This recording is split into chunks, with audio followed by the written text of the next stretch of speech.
Sanibonani, ninjani? Ngishone right, ngiyaphila mina. Namhlanje ngibuka i-euro ne-dollar i-1 minute time frame. Khona umngani wami kade engifonela namhlanje like an hour ago kade engibuza ukuthi kumele aphume yini kwi-order kade lifakile ufake i-order lakasele. While if ngibheka i-time frame enkulu like maybe probably i-month, bengikhulumile naye izolo ngathi i-monthly time frame ama-targets of the market i-price yethu iza la ku-1.19010 la.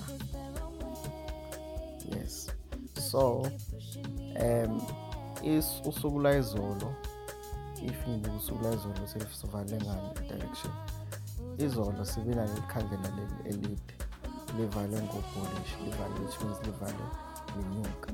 So today's day was supposed to be a continuation of yesterday's candle. Bekufanele ukuthi yena instead of ukuthi edayise la at this point, kunokuthi adayise la, bekufanele ukuthi athenge yena instead wadayise. Like into engihleze ngitshela ama-customer wami ukuthi if his market is khuphuka, asikho isidingo sokuthi wena every resistance ufuna ukudayisa. No, that's not a good way to trade. Fanele ukuthi wena instead of selling, wait, yabo la izmarket zakho zehla khona, wena uba absent lapho, yabo uba absent, ungabi khona. Ngikhathi ngikhombisele into engikhuluma ngayo 4 hours la kule situation ekanje. Ayi siyabona ukuthi izmarket zethu zi-bullish, zakhuphuka from la makhandlela lawo awu-5, 1, 2, 3, 4, 5, awu-5 sakhuphuka. So you had amakhandlela awu-5 ekade e-bullish, then after that we had ikhandlela eliyi-1 eliwu-sell. After lelo khandlela eliwu-sell, okay, yena uthathe u-sell, yabo kulungile, angisho ukuthi don't trade i-resistance, but izmarket zakho zingakhuphuka. If ubuka lama indicator la, ngine-RSI, ngine-MACD ngala, i-awesome oscillator, ihamba ne-moving average. Ngiyabona ukuthi so far izmarket zami ziyakhuphuka because i-MACD isangaphezu kwa-moving average. If ngibuka i-RSI, ngiyabona ukuthi i-RSI isangaphezu kwa-moving average, yabo.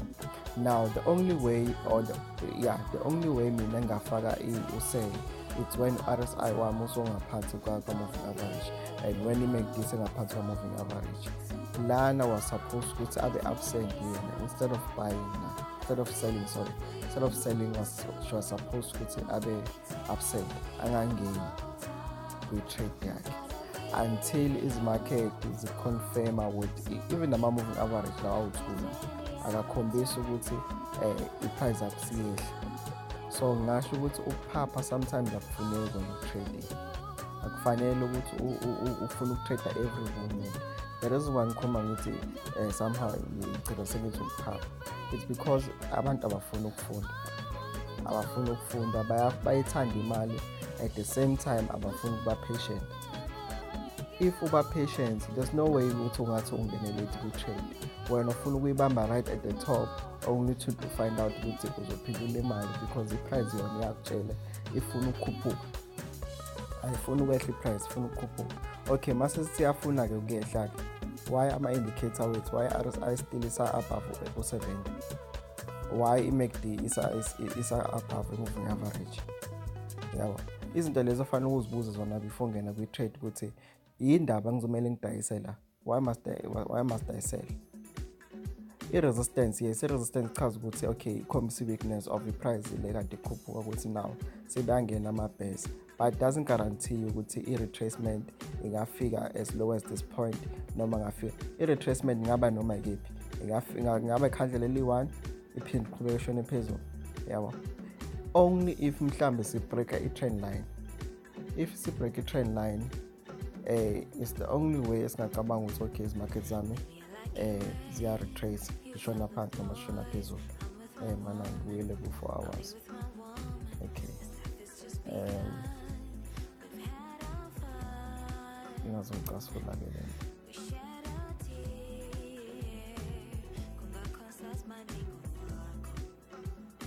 Okay,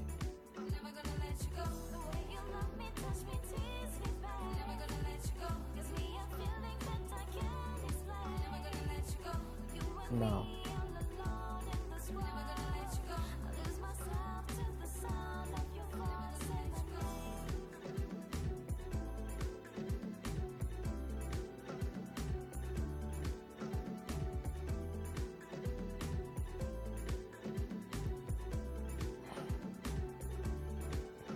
okay, if you trader resistance, the rule of resistance noma trend line, that's the important part of the trend line. It's not to go over the price. So uma uyifaka i-trend line awuhambi phezu kwe-price, kumele uzishow ukuthi ingaphansi kwe-price noma ingaphezulu kwe-price if isiyehla. Now at this point ngiyabona ukuthi okay, nayi i-trend yami iyakhuphuka, yabo. Now angikwazi ukusebenzisa le trend line ikude kakhulu ukuthi ngabona ukuthi i-price iya-retrace noma cha. Kufanele ukuthi ngi-add enye time frame, enye i-trend line, ngi-add ngisusela nginyuse ngise phezulu from le low to le, yabo. Now okay,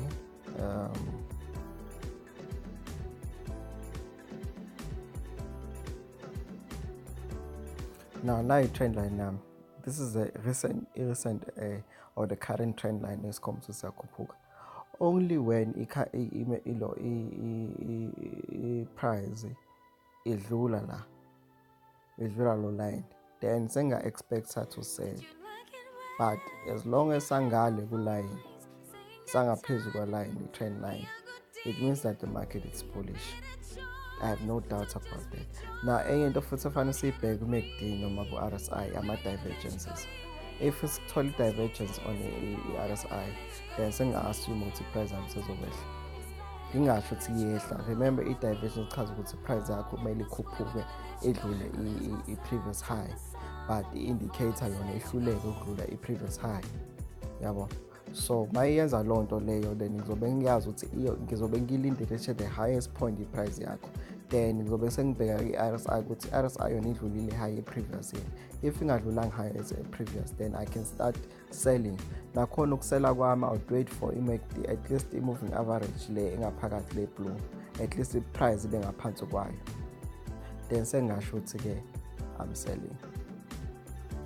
Okay.